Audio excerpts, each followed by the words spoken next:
os traços de personalidade das pessoas perfeccionistas. Como é que essas pessoas que são mais inflexíveis ou têm dificuldade, né, de fazer coisas fora do padrão, fora das regras, que estão sempre priorizando as obrigações, que para o Eneagrama a gente diz que eles têm o traço 1 de personalidade como predominante, como é?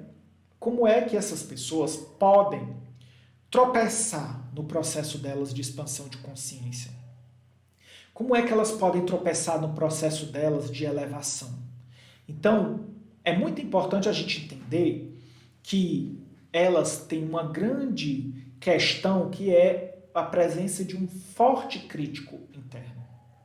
Então, essa personalidade, por natureza, todos nós temos o crítico interno, né? Inclusive, na estrutura psíquica que a gente entende no Eneagrama, o crítico interno faz parte, ele seria bem que o papel do nosso superego, na perspectiva da psicanálise, né? Então, a gente vai entender que todos nós temos um crítico interno. Só que as pessoas do traço de personalidade 1, elas têm esse crítico de forma muito presente, de forma muito forte, e é um crítico muito voraz mesmo, assim, muito duro. Então, ele não perdoa, não. Esse crítico, ele afasta as pessoas do processo de expansão de consciência muitas vezes. Como, André? Por que esse crítico ele é o maior obstáculo para essas pessoas?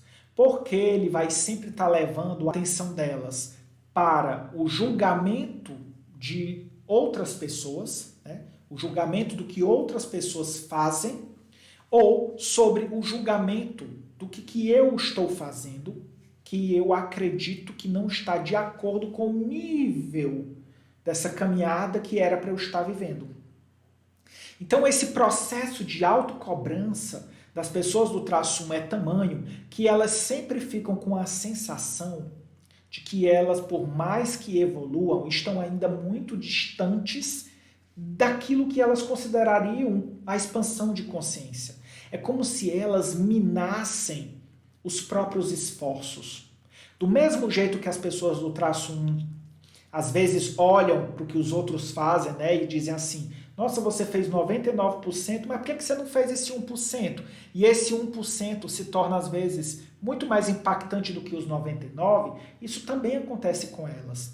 É como se elas idealizassem um outro eu, um eu que seria mais adequado para uma pessoa que viveu uma caminhada de autoconhecimento, para uma pessoa que viveu uma caminhada de expansão de consciência. Então, naturalmente, esta pessoa do traço 1 de personalidade, ela entra no padrão de criar essa idealização sobre ela mesma. E o crítico interno se torna como uma espécie de guardião dessa idealização. E aí a pessoa se esforça, medita, a pessoa às vezes percebe a formação reativa, a ira vindo, e ela tenta reprimir mais, achando que isso é uma coisa que vai fazer ela parecer que está caminhando para a doçura e para a elevação, mas na realidade ela está só implodindo. Ela não está trazendo isso, né, para uma coisa de autoacolhimento, de autoempatia, que é o verdadeiro caminho para essas pessoas. Então o que acontece? Esse crítico ele se torna essa espécie de fiscal da idealização que as pessoas do traço 1 constroem sobre como elas serão quando estiverem trabalhadas no autoconhecimento. Então elas entram numa espécie de corrida dos ratos, em que faz muita coisa e que logo esse processo de elevação de consciência se torna mais um conjunto de obrigações na cartilha dela. Ele se torna mais um conjunto de regras a serem seguidas. A regra de que tem que meditar, a regra de que não pode falar isso, a regra de que tem que ficar sempre iluminado, a regra de que tem que estar, sei lá, emanando amor e luz o tempo inteiro, a regra de que não pode sentir mais raiva, a regra de que tem que ser uma pessoa compassiva sempre. A regra... E aí eles começam a criar regras, e o fiscal é o crítico interno. E aí o que acontece? Elas ficam presas a essas regras e a sensação de que parece que não estão dando conta, de que não estão chegando lá. É daí que vem a ideia do perfeccionismo, porque perfeccionismo vem de perfecto, e perfecto quer dizer não feito, não acabado. Então a pessoa perfeccionista, ela sempre tem uma ideia de que nunca alcançou aquela versão final, de que ela nunca alcançou a versão acabada, finalizada.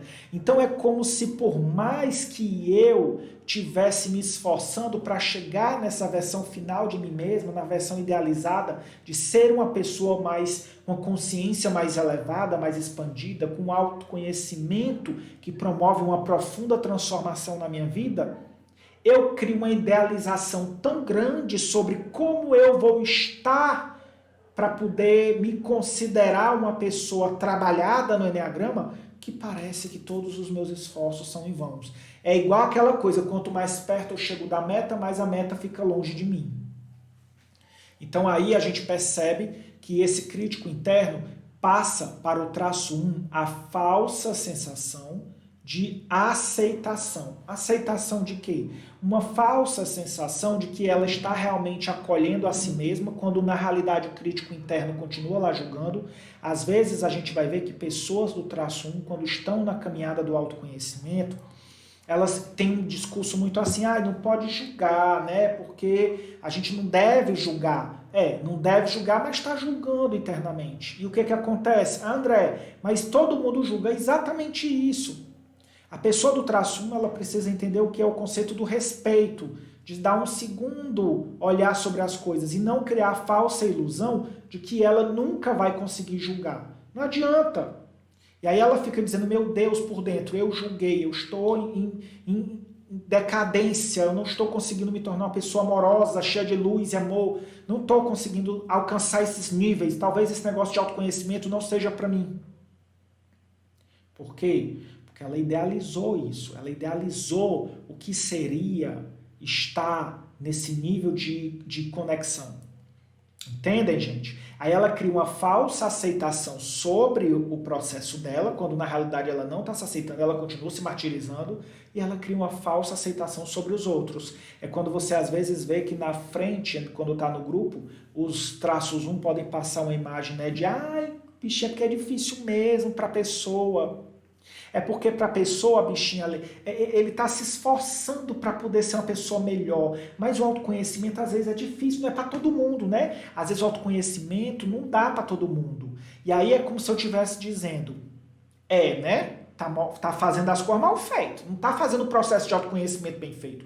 Então, eu quero passar um discurso, uma narrativa de que eu também estou acolhendo os outros, de que eu estou aceitando eles como são, mas no fundo eu ainda continuo me mordendo e ardendo no julgamento.